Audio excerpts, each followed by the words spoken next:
us the message with these 4 statements. How's about that? About your project. And your project is really well formed, so I think this will be fairly easy for you. So go ahead and try it. Include who you are, what are the core values, what you're going to do, and like that. Okay. And what do you bring to the table?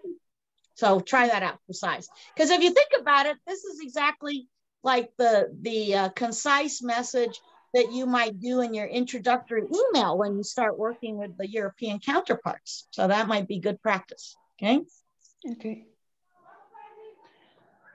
So I want to share you with my business projects, and that will correlate with the association projects. And I'm inspired to join that class as a leader, and I'm just inspired by her vision, her moral values, her determinations, and the way she protects her team. And right. I like that word, the way she protected her dream. Protect her team. And our vision is to be leader for the business project, is to be leader for the sell platform local products. Mm-hmm. And our mission is to sustain local products and promote the consumption of local products. That's what we want. Okay, that's good too. That's a good sentence. Promote the consumption of local products. Nicely. Local products. Good. And I'm a project manager. I'm diplomat in entrepreneur economical business in agrobusiness, economical management in agrobusiness.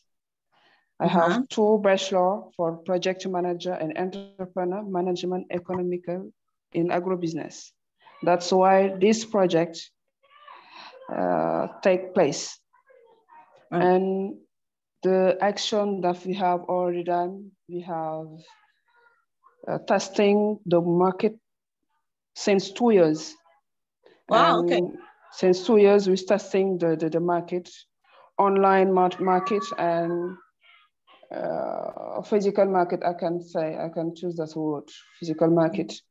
And we have already writing contracts with the partner, the commercial partner, the technical partner. And we are starting to financial partner now this coming days. Oh, good. And our website, our platform, sell platform is on gestation again.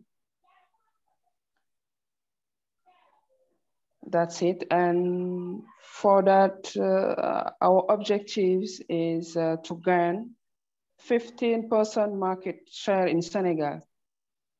How much the percentage? 15% market share in Senegal. 15%, Mark. In 2 years, it's coming 2 years. Okay. And we think during 3 years, we can export, make impact, and gain 5% market on broad. That's what we want. That's our goal. And that's the impact, that's the professional impact. For the social impact, we want to be a model role to solidarity entrepreneurship. That's why this project will sustain our association project, name it PADEFG. Okay, good. That's excellent. Yay. Very well put. Yeah, you can see that flows really nicely. That's good. I'm very excited about that. That was great. Good for you. Good. And then what we'll do is we'll post the same slide on WhatsApp so that the other people can practice. And then maybe next Wednesday, we can hear them do their presentations about their message, right? What is their message? And then obviously you've had some time to work on your message. Like you said, you've been working on it now for 2 years. So, it's starting to, come together. So that's lovely. Okay, good. All right, well, let's start with the next set for the module, Theo. Also, Theo, while you're changing the slides, do you think that she would need to add anything to this portion of the message for her European networking that you're going to be setting up, or does that, what she said, a good tight message? I heard that it's a very good opportunity for Senegal, and for especially some of the agriculture products that are produced in Senegal. For example, I remember it right away, the cashew, for example. Oh, the possibility of exporting in Europe is quite high, because the European market is needing cashew all the time, and we also have their sub-products made by cashew. Now it's very popular in vegan societies and vegetarian people, which is I don't know what is the production in Senegal, and of course the price will be important, but this is one product that I immediately can point as something that it's can be exported from Senegal. And I think it's I don't know what is the competitors. Maybe Ms. Kane was also researching the competitors in her business idea, but I think the whole region of sub-Saharan Africa is potentially good for this. Is that one of the products that you have? Of course, we have many content about that. Most of them are in Senegal, and some of them are exported their products. But the difference is we focus on the kind of product that we want to export. That's why we need an organization's name, ITEA, that I told you last one day. Yeah. We have a strategy to make impact and concrete with other sell platform local products.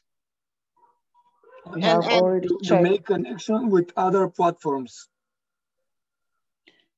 I don't understand. Your platform, it's making connection with other platforms, or I get it wrong? No.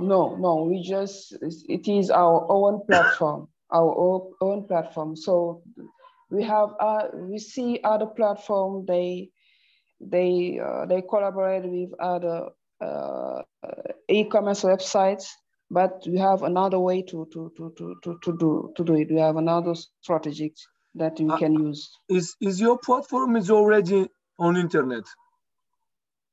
Our platform, it is on gestation again. It is our platform, not Facebook, not. Yeah. But is it?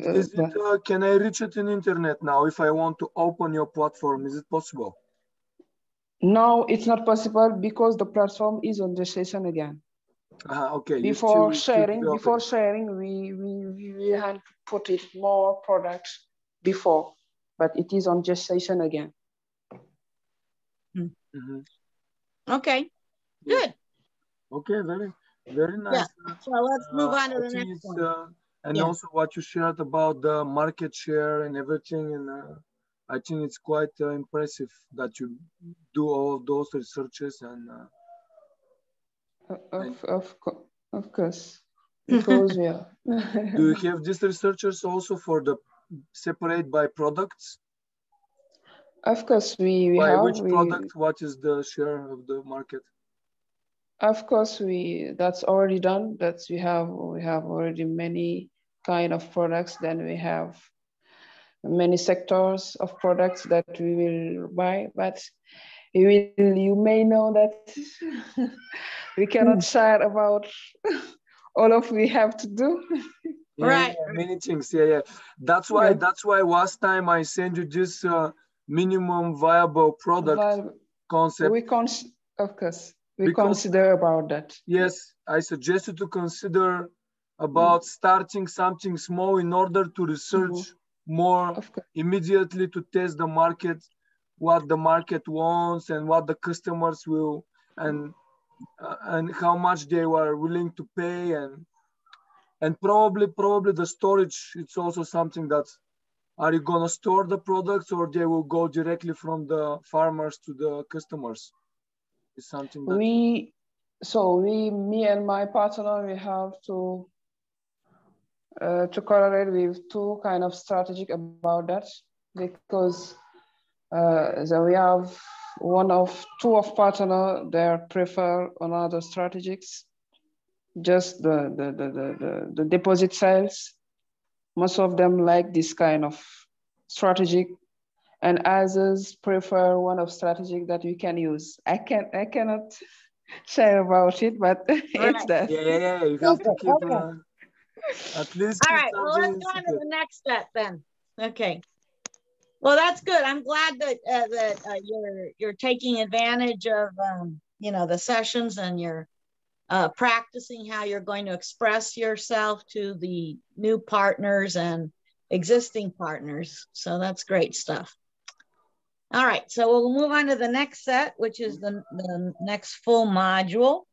And then next Wednesday, we'll hopefully hear from our other colleagues to do presentations on this.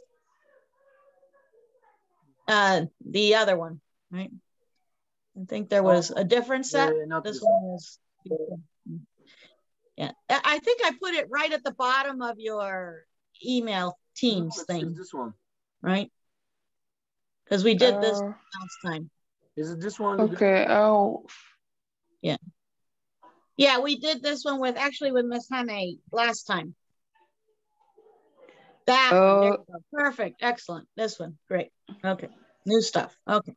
So let's move on to the next slide. And when we're talking about culture here, we're talking about different kinds of culture, not just the culture of a country, but also corporate culture, or the culture that is developed within a team. Okay. So here's a wonderful quote, right, from Lewis Carroll, who wrote Alice in Wonderland, right? Sometimes I've believed as many as 6 impossible things before breakfast, right? So it sounds like in your 2 years, you have definitely gone through that, right? So you have embraced that journey.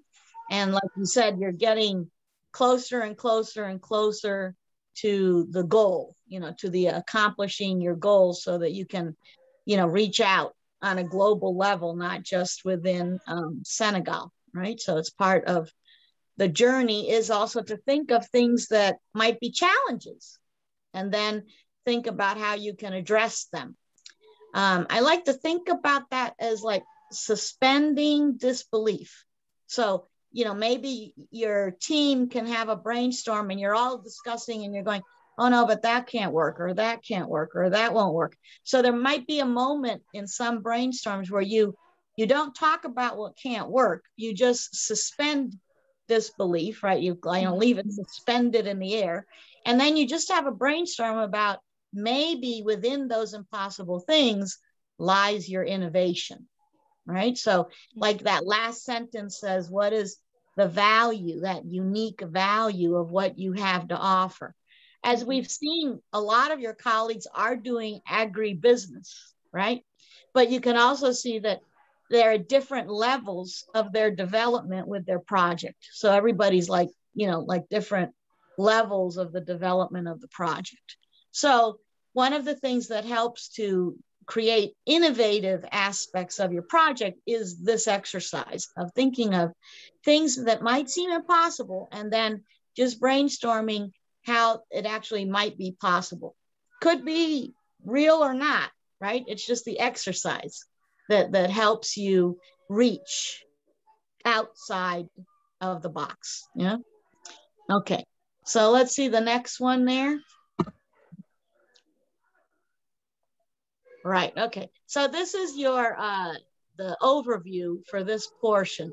And culture is about a point of view, whether or not it's the culture in your country, you know, which is how we normally think about culture, or it's a corporate culture, or the culture that's created within a team, right? So leadership across culture.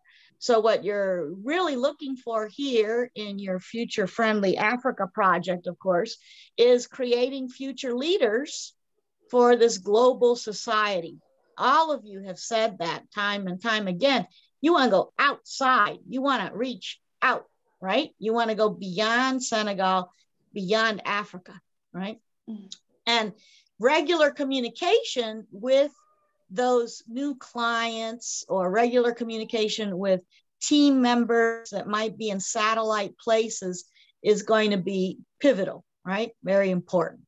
And taking a look at what are concerns, but also what are their insights, because leadership becomes an extension of the goals of the vision and the mission, like we said last weekend, right? So look at those double-sided coins. So we're looking at concerns on one side, but the insight, right? We're looking at how we're going to communicate with people on the team and how we're going to communicate with people globally, right? How is that vision and mission a reflection of the goals, of the action steps, right? So we had asked you to think about all those actions, those action verbs, about the actions that need to be accomplished.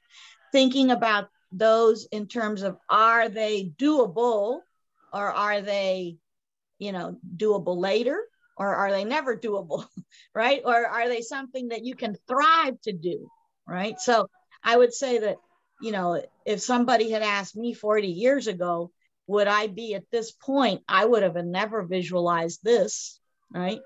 But then back in that time, I had a school. So that was as far as my vision took me. But then the school grew, right? So it grew outside of the city.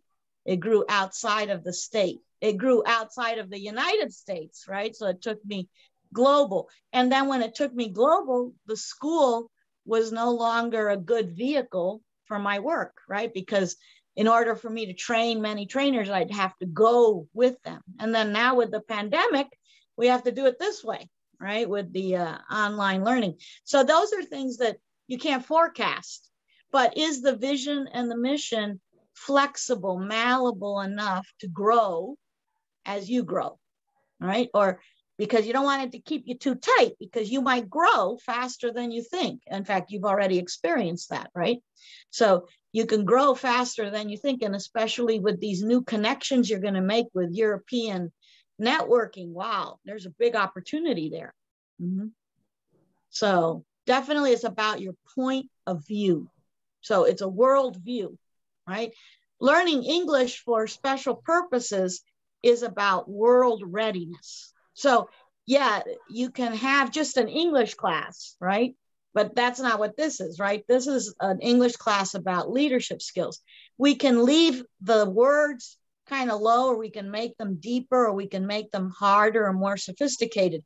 But that's a different kind of use of English than regular English classes, right? Because in the regular English class, you might just be talking about basic things, the weather, your clothes, that kind of a thing.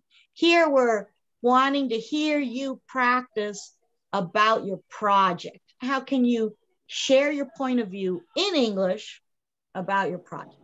Share your cultural point of view as well as your project point of view, right? Those are a little different. And these cultural nuances usually influence how we are with people, right? They show an insight, but they also influence how we communicate with other people, okay? So are you, let's see, are you limited by the culture, or are you expansive by the culture, okay? So here, for example, is essential skills. We know, because research tells us this, right, from the World Economic Forum, from UNESCO, that these are the skills that a global leader will need in the 21st century, period. Now, how will we use these skills in our individual team? So how do you use the skills for yourself as a leader or a visionary in your team?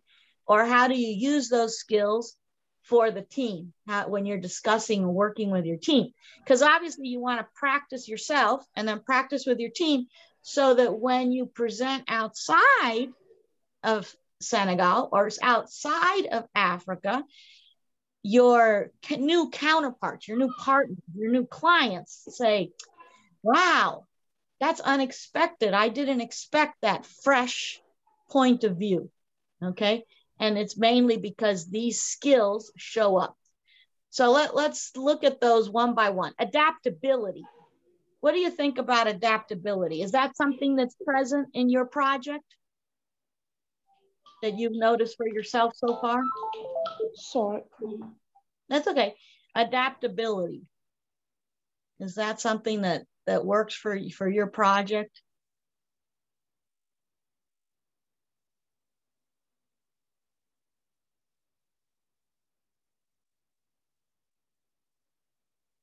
I think we have to unmute the microphone. I can't.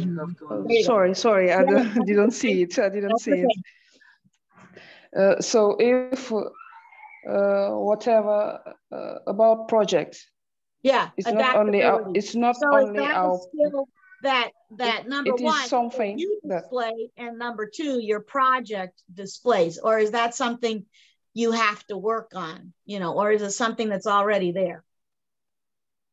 Adaptability, it is something benefit and something that we have to do to our project. In terms of World Economic Forum and UNESCO, they've already decided, as you know, a big group, that these are the skills for the 21st century global leaders, right? So the global leader has to be adaptable, he has to be aware, he has to be curious, empathetic.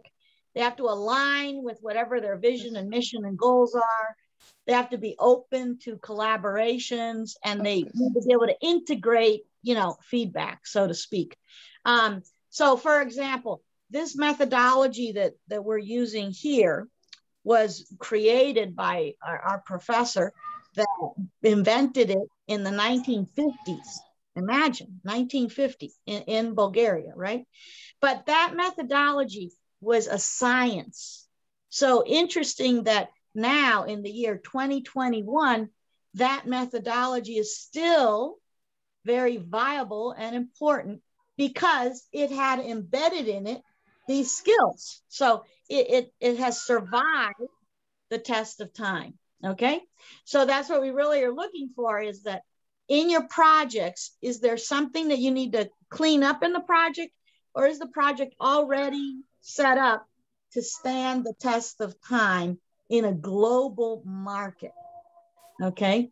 In a global market. So that's what these skills are for. Now, maybe you don't need those skills in the Dakar market or at the university where our colleague was teaching that information technology class. If you're going to be teaching a class at the university has its own subculture.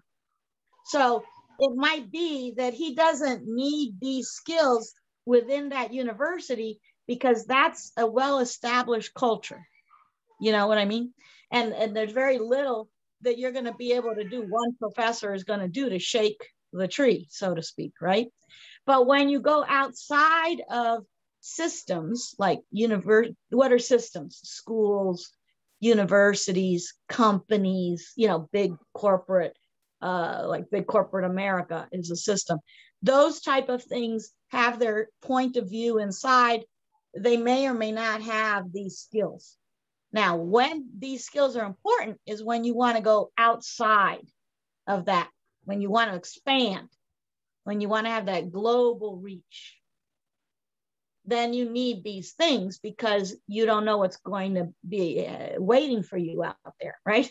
So you don't know if the platform needed fixing, right? So it's adaptable. You can fix something in the platform.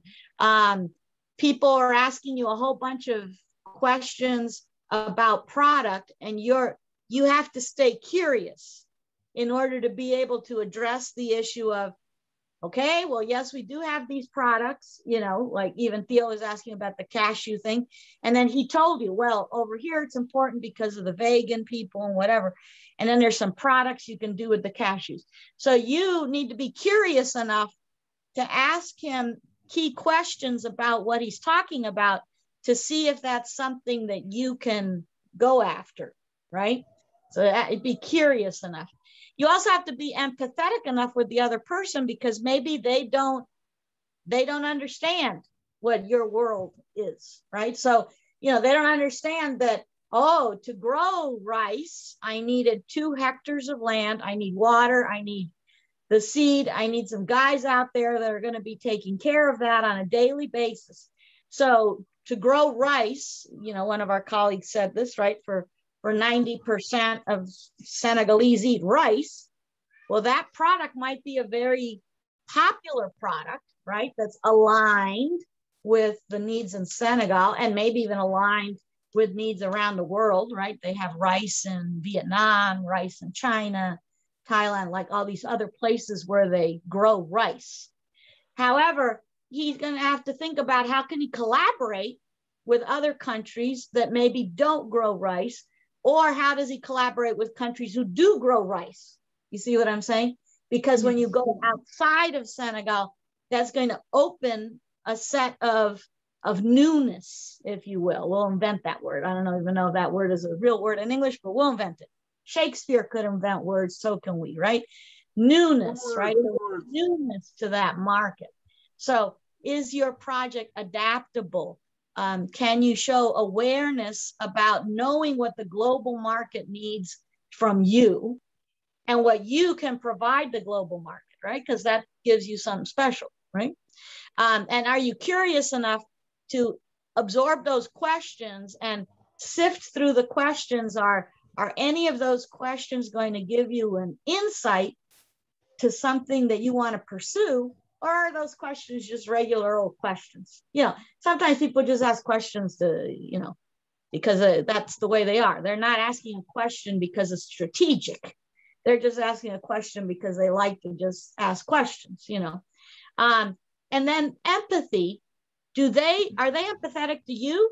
And are you empathetic to them? Right? So like, are you understanding what they can do? And that's as far as you're going to go, right? So, you know, you're not going to treat the, I don't know, let's use an example. Who was the name of a colleague that was in a country next door? He was in Guinea or New Guinea, or he was next door, right? He's not in Senegal. Remember that colleague of ours? Who remembers his name? Theo, do you remember his name? And he was saying that he wanted to provide like a tent or a hut. Justin Kehaton. Right, yeah, okay. And he's not in Senegal. He's in the country next door, right? And so he's saying, yeah, he's got some kind of agribusiness too. But his was a different thing, right? Because he was providing a hut for the ladies to sell. So that's different, right? Because now he has to provide some structure and where the ladies, you know, they're not hit by the sun and the rain and, you know, that kind of a thing. And then they can sell their produce there. It's a different angle, right? So empathetic in terms of, well, in his case, he needs that. In your case, you need the platforms and those empathies. And then this integration of the feedback, right? So when you think about this list, how does this list fare for your group, for your project with your platform? You've got these skills already in the bag.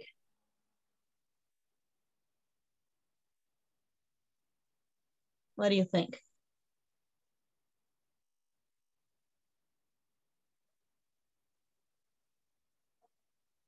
What do you think, Theo, as looking in terms of when you're going to connect her project with a European project? Do you think her project has these already in place?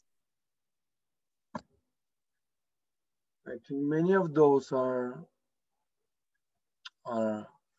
having especially of the awareness and curiosity, empathy, collaboration, integration of new products and services, and I think it's I think it's pretty good, right? Exactly. Yeah, it's very advanced. Very. I was looking for the list of the. Yeah. Is there anyone that you think you need to work on? Or do you feel like you've at least started all of them, or you got them all already? Probably there's gonna be need of integration of, I don't know, probably software and technology, some technology integration in the. I don't know how the platform is gonna operate. Ms. Hani was telling us that they will have two ways of reaching the customers, and probably over there will be some integration of some software, or probably about the the shipment and all of that it's important when you sell only online. Do you plan also to, Ms. Kane, do you plan to have physical shops or physical places where you're gonna sell them? For or that, you're gonna sell only online? No, for the first year, we don't need to have place. We don't need to have place because you have already our partner collaborate. They have their own office. So they have their own office, that their own product, their own locals. Now we don't need to have place for the first years. We don't need it. But what about not the office? What about you're gonna sell the products only online? That's what we want. Only online. Only online. Okay. Only online, because and then you deliver directly to the customer. That's what I told you last time. We have again two kind of partner. Most of them want to we buy only online because of the how to say the far we are far. Most of partner are out of Dakar. And out of Dakar, we have another one who is out of Senegal also. That's why we plan online. That's what we plan only online sales. Yeah. And then is it easy for you to keep your performance level high because you're concentrating online? We focus about the contract. We are focused about our partner. The contract that we give our partner is most of points that we discussed to make it easy. Right. Okay, that's great, because then that means that your alignment is well thought out, because like you said, to keep it easy. So you're not complicating it more than it needs to be, you know. Okay, excellent. All right, let's see that next one.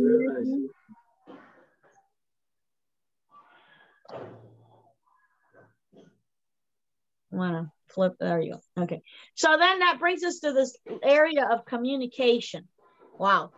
Because being in the world readiness means you have to know how to communicate on many different ways, right? So global communication, communicating concerns. So not always communication is going to be positive. Maybe sometimes you have to sort out a miscommunication or a concern or a doubt, right? You have to be able to answer questions in a particular way, and you have to be able to share insights.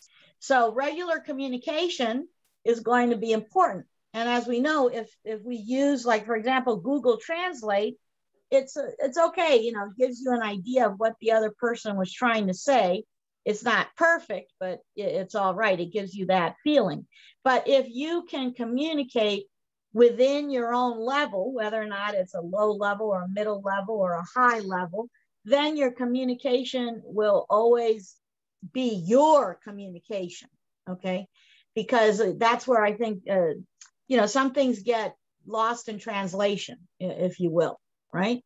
So you might even be able to talk to somebody and they might seem like like an intermediate person in English, but they've missed something that you were saying because there was a nuance. It was either like they didn't get the idioms or what you were really trying to say.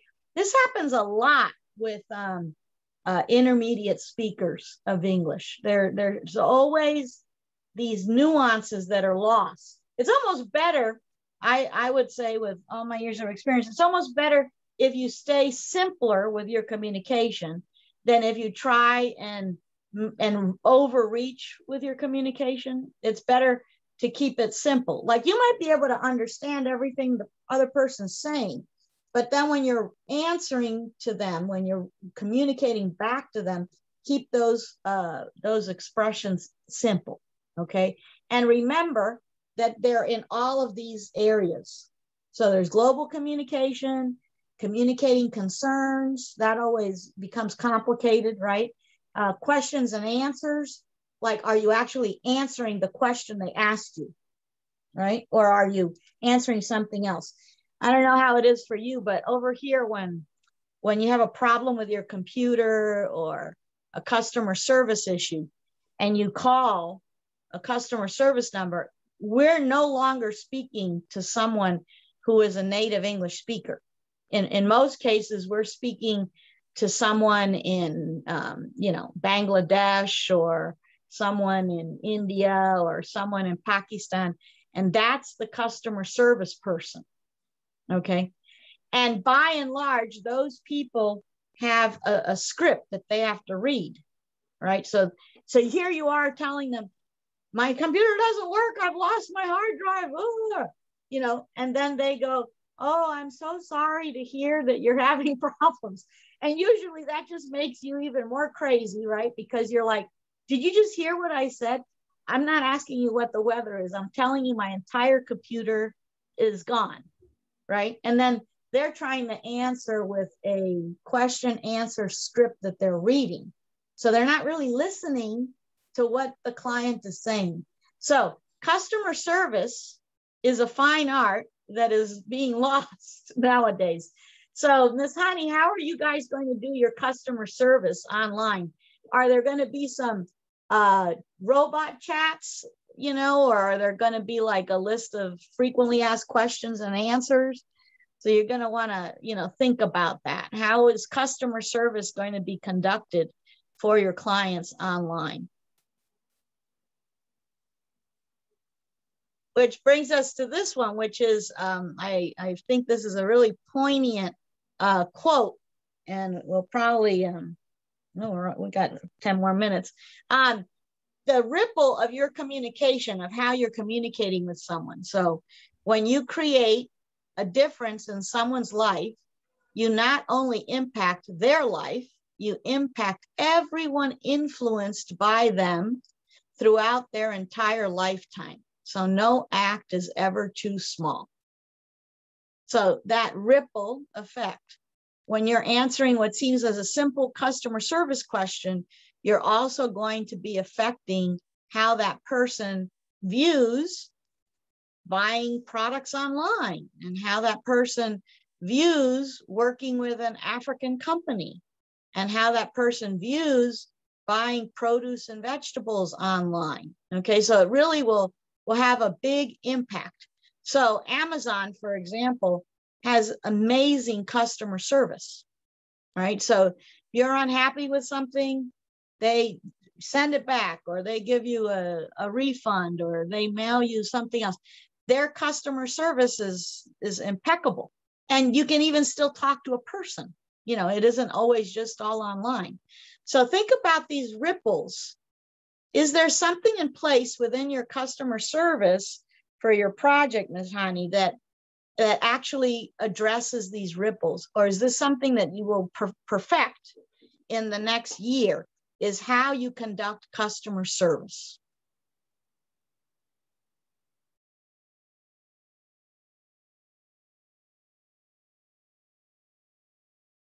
No, I can't hear you guys. You want to? We have to unmute ourselves. There you go. Yeah. What do you think? Customer service is a fine art that is being lost because a lot of products are online. Yet, a company like Amazon has beautiful customer service, and they do everything online, everything with the platform, right? So how is that? What kind of customer service can you begin to shape for your platform, for your product, that is impeccable customer service?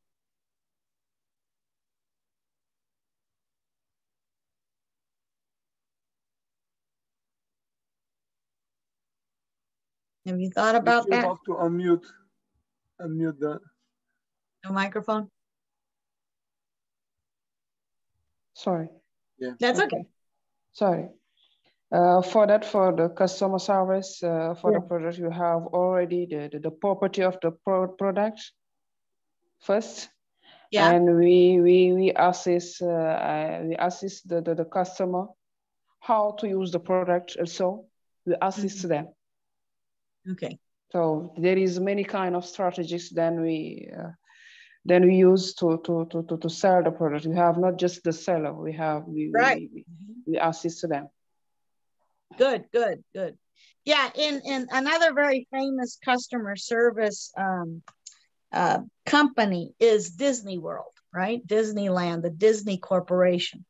And they're always talking about looking for a magic moment. And it is very true. Like when you're in the park, even people who are sweeping, or people who are selling popcorn, or people who are, guiding the lines, they're always locking eyes with you, right? And they're always looking for that moment when they can do something that will change your day, right? It'll completely make your day. So I've witnessed this many times because we've been using a lot of their philosophies of customer service when we train people in customer service. And it's called the magic moment. So for example, somebody drops a drink. You bought a Coca-Cola and you're carrying so many things, and plop, it's on the floor. Well, before you know it, the children starts crying, and the mom is like, oh, you weren't holding it correctly, because a drink could be like $5. It's not cheap to get a Coca-Cola, right? In Disney World. Now it's on the floor. It's done. Garbage, right? And all of a sudden, you don't even know how somebody saw that happen. Somebody will come around and give you a new drink. Just like that.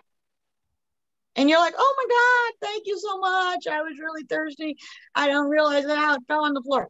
And you have no idea when they watched you, how they saw the interaction happen. But that's called a magic moment, because that brought a smile not only to one person's face, but to the whole family. And they're going to go throughout the day going, wow, wasn't that incredible? I dropped it on the floor and somebody gave me a free drink. It seems like a small thing, but that small thing has this ripple effect. Okay. So thinking of all these strategies, you need to have capacity for that as well. Yeah. What? I need some capacity is needed as well. Right. Yeah. Exactly. So perfect. Right. Yeah. And I think that this is something that's interesting, because especially with a lot of online business, I mean, why do we have all this Zoom fatigue that people talk about? I think it's also because people are frustrated, right, with the platforms and with the technology. So again, that ripple is going to always reflect your vision and your mission. So coming back to that, making an alignment between the vision, the mission, the goals, the actions, the timelines, the customer service, how you have insights, how you communicate with the client, how you communicate within your team. So all of those things relate back into each other, almost like you're kneading bread, right? And it always folds back into the same thing. So, you know, you almost end how you start, right? So you want to always have that come back in, that it's always, you're not a chameleon, right? I think that a lot of the newer small entrepreneurial businesses are like chameleon-like, but they get to the point where they don't even know who they are. It's like, what was I doing anyway? You know, that kind of a thing. So they might forget what the essence of their vision and their mission was, and they ended up doing something completely different, right? So how do you stay within that realm, but have adaptability and flexibility and grow, you know, with the insights and concerns? Okay, so let's do that last slide there, and then I think we'll let you go.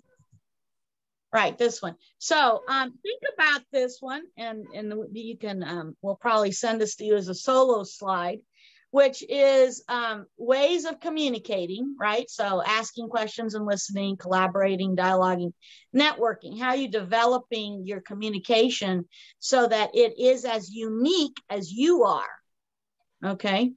And then the facilitation, how do you keep enhancing the people in your team? How do you keep growing the people in your team? How do you keep educating or training the people in your team? How do you provide information sharing? How do you provide training or learning?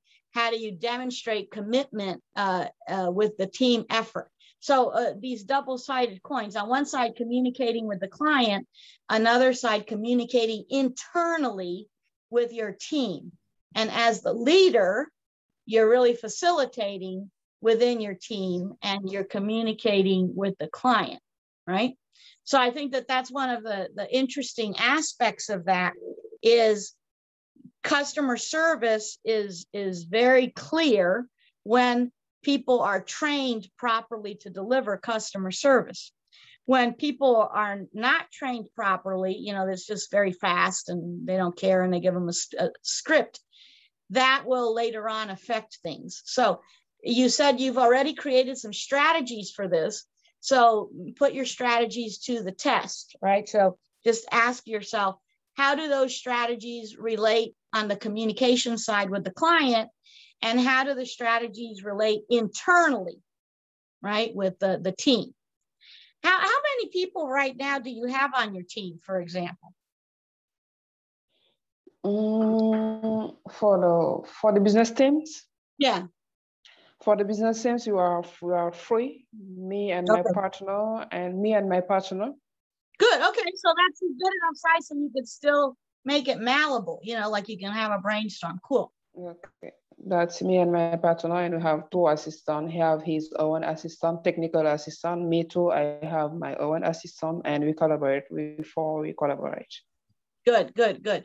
And then on your assistants, do you need to do any of this facilitation, or did you choose the assistants because you know they can grow, right? That they're eager to learn, so that they're eager to expand as you grow? Of course, that's it, because I have almost activities that I have to do about my own jobs, about the association project. And she's here to assess about sales, about most of kind of accountabilities. Good, good. And administration task. That's it.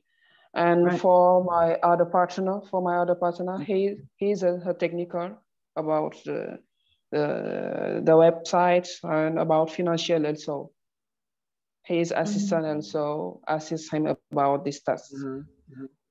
Yeah, excellent. So you could see that there, right, from what you just said, that in the facilitation side, there's some information sharing, there's some training and learning on their part to keep up with you and your innovative vision, right? And then they show commitment, right, by accomplishing tasks or actions that are, you know, on time and at a good level, right? At a high quality performance level.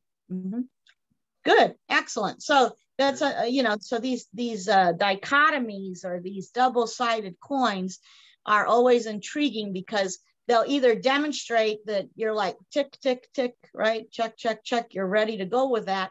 Or they'll also demonstrate that, oh, we have to work on something. We haven't quite thought of something.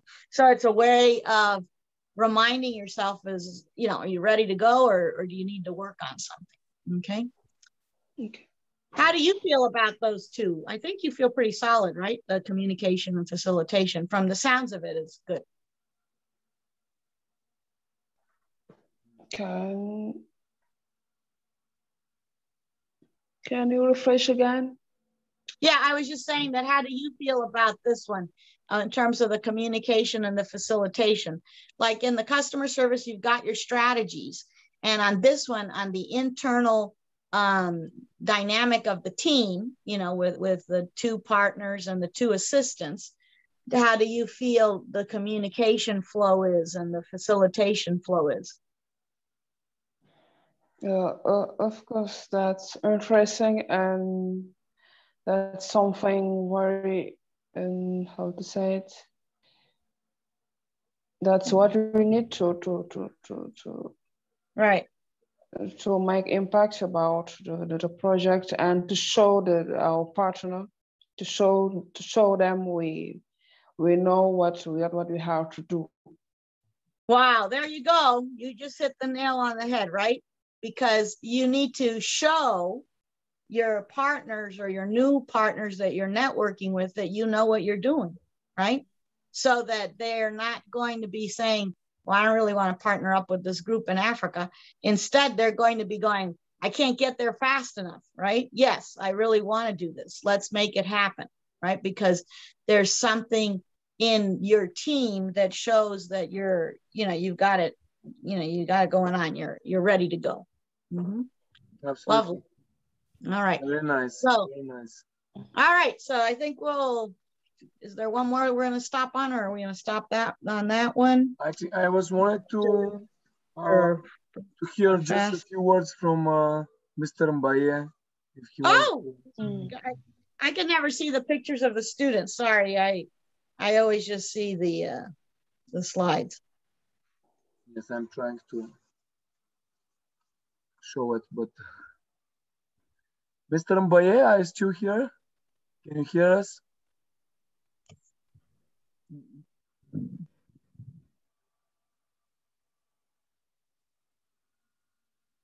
Probably not. Okay. All right. So as you're starting to gather all of your thoughts now, because we've had these isolated thoughts and now we're pulling them all together, you're going to provoke yourself to higher level thinking. And the way that you do that is by using some, 1, 2, 3, or all of these to summarize your thoughts. Okay. So one way to do that is to put your ideas in order. What's the vision? What's the mission? What are the goals? What are the actions? What are the timelines? Putting those in order and a sequence. Another way to do it is on a piece of paper, maybe draw a picture, like illustrate them. Think about it. Well, does my vision and mission, does it resemble a tree, for example, and how a tree interacts is how my vision and mission and everything inside my new project interacts. Maybe you could put it in a diagram form, like a flow chart. Maybe you could summarize it with a few sentences like we did this morning. When we first started, we had those 4 sentences that were a way of summarizing the vision, the mission, the values, and the uniqueness of each of your projects. Maybe it's about just looking at the action plan. And we did this a little bit on Saturday and Sunday last, right? We looked at that A through Z and we evaluated which one of those actions related to our project, right? And then maybe a combination of them. Okay, so think carefully about this, because close to the end of this, you're going to be doing a presentation, a monologue, right, about your project. And you might want to use one of these things or 2 of these things or 3 of these things to explain and express yourself with, okay? And it's always good when dealing with innovation for you to provoke yourself into an innovative mindset. And in order to do that, you want to provoke higher level thinking, okay? And higher level thinking is always visible and palpable when you use one of these strategies, okay? So think about that as you go along, because remember, you're the change agent, you're the leader, and how are you going to explain that, you know, to other people? Okay, so you want to maybe choose one or more of some of these. All right, well, I won't keep you any longer. I'm so sorry. I've always go overtime. Oh, yes. very sorry. But I really wanted to keep you with this last thought, because I think that everything is coming together really nicely for everybody. And so it's important to keep, you know, feeding you what you need so that can congeal. And then on Wednesday, we'll hear from some of our other colleagues that we didn't hear from today. And I know that between now and next Wednesday, you'll be receiving other things from us on WhatsApp and in an email. So even though you won't physically see us here on the camera, you're going to get some stuff from us in the email and on WhatsApp. All right.